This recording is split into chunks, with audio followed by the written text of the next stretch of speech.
पहले तो लैके वह 42 साल पिछा रावी का हीरो बाबा खान मोहम्मद माछी उकाड़ा तो 5 किलोमीटर दूर फतेहपुर वड्डे जिम्मेदारां दा पिंड आई।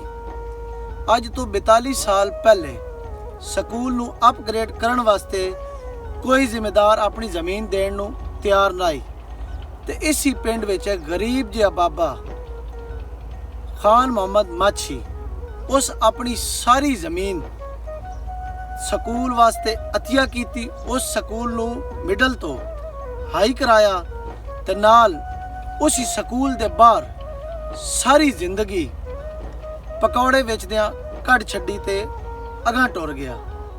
ये दास्तानां साडे पंजाब दे अजीम लोकां दियां। मैं अणखी पुੱਤ पंजाब दा, मैनू गोडियां गोडियां चना, मैनू गिट्टे गिट्टे रावियां, मेरा सतलज जपदा ना, मैनू वेख के थर थर कंबदे कि जेलम सिंध ब्यास, मैनू सारी दुनिया जानदी मेरा दुल्ला भट्टी ना।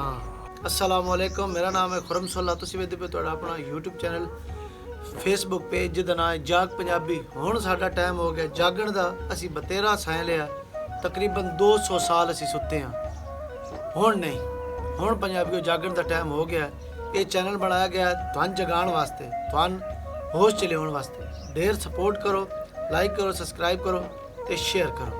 सईद अहमद खान साहब आदे ने उर्दू सीखो, अंग्रेजी सीखो, भावें पश्तो भी सीख लो, पर 5 दरियावां दी धरती दी जबान पंजाबी जरूर सीखो।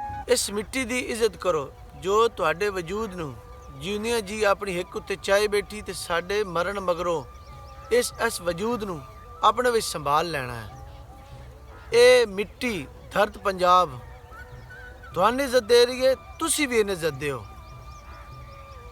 ये धरती मां पंजाब दी मानता, इज्जत ते तुकीर कायम रखना हर जनो मरद ते फर्ज है, जेड़ा इन्हां 5 दरियावां दी दूहां साइडां दी भोएं ते जमिया है। इत्थों रिज़क खांदा है ते मुड़ इहदे विच ही दफनींदा है। ये धरती 5 दरियावां दी, ये नगरी ठंडी छावां दी। हक दी गल ते वे कि इस धरती मां दा सच्चा ते सुच्चा पुत्तर या धी ओ ही है जेड़ा अणझक हो के दिलेरी नाल सीना ताण के पंजाबी बोलण च फख्र महसूस करदा है। ਇਹਦੇ ਨਾਲ रूह ਦਾ रिश्ता ਤਾਂ धरती ਨੂੰ ਮਾਂ ਕਹਿੰਦੇ ਆ। ਜੇ ਕੋਈ ਪੁੱਛੇ ਪੰਜਾਬੀ ਹੋ, ਸੀਨਾ ਤਾਣ ਕੇ ਹਾਂ ਕਹਿੰਦੇ ਆ। ਸਾਡੀ ਮਾਂ ਦਾਦੀ ਬੜੇ ਫਖਰ ਨਾਲ ਆਪਣੇ ਆਖਰੀ ਸਾਹ ਤੱਕ ਆਪਣੀ ਮਾਂ ਬੋਲੀ ਬੋਲਦੀਆਂ ਹਨ। ਮੁੜ ਅਲ ਪਾਕਿਸਤਾਨ ਅਲ ਪੰਜਾਬ ਨੇ ਆਪਣੀ ਖਾਸ ਮਿਹਰਬਾਨੀ ਕਰਕੇ ਸਾਡੀਆਂ ਮਾਵਾਂ ਤੇ ਧੀਆਂ ਨੂੰ ਅਹਿਸਾਸੇ ਕਮਤਰੀ ਦਾ ਸ਼ਿਕਾਰ ਕਰ ਦਿੱਤਾ ਤੇ ਉਹ ਆਪਣੇ ਬਾਲਾਂ ਨਾਲ ਇੱਕ ਅਜੀਬ ਜੀ ਲਖਨਊਈ ਜ਼ਬਾਨ ਵਿੱਚ ਗੱਲਬਾਤ ਕਰਨ ਲੱਗ ਪਈਆਂ।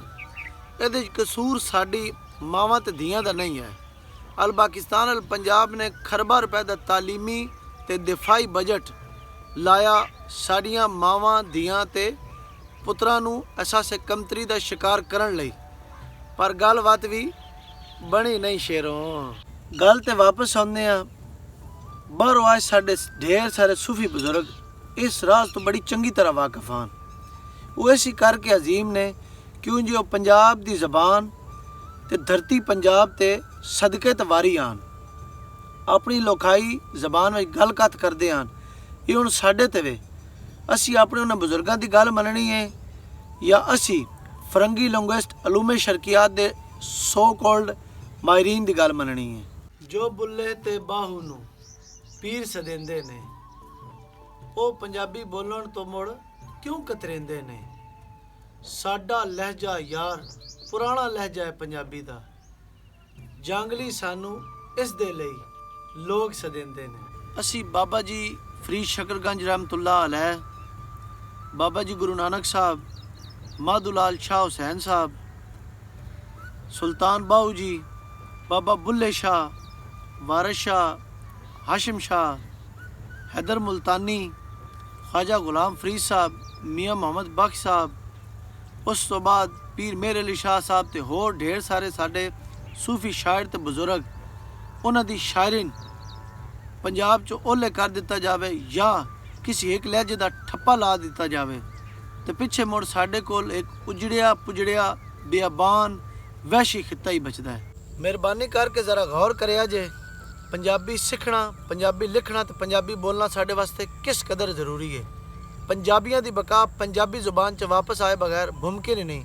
ਅੱਲਾਹ ਤਾਲਾ ਦੀ ਹਜ਼ੂਰ ਦੁਆ ਹੈ ਕਿ ਅੱਲਾਹ ਤਾਲਾ ਪੰਜਾਬ ਦੇ ਧਰਤੀ ਦੇ ਵਾਸੀਆਂ ਅਕਲ ਸ਼ਊਰ ਦੇ ਨਾਲ ਨਾਲ ਆਪਣੇ ਸੂਫੀ ਬਜ਼ੁਰਗਾਂ ਦੀ ਪੈਰਵੀ ਕਰਨ ਦੀ ਤੌਫੀਕ ਦੇਵੇ। ਮਿਲਦੇ ਹਾਂ ਨਵੀਂ ਵੀਡੀਓ ਨਾਲ।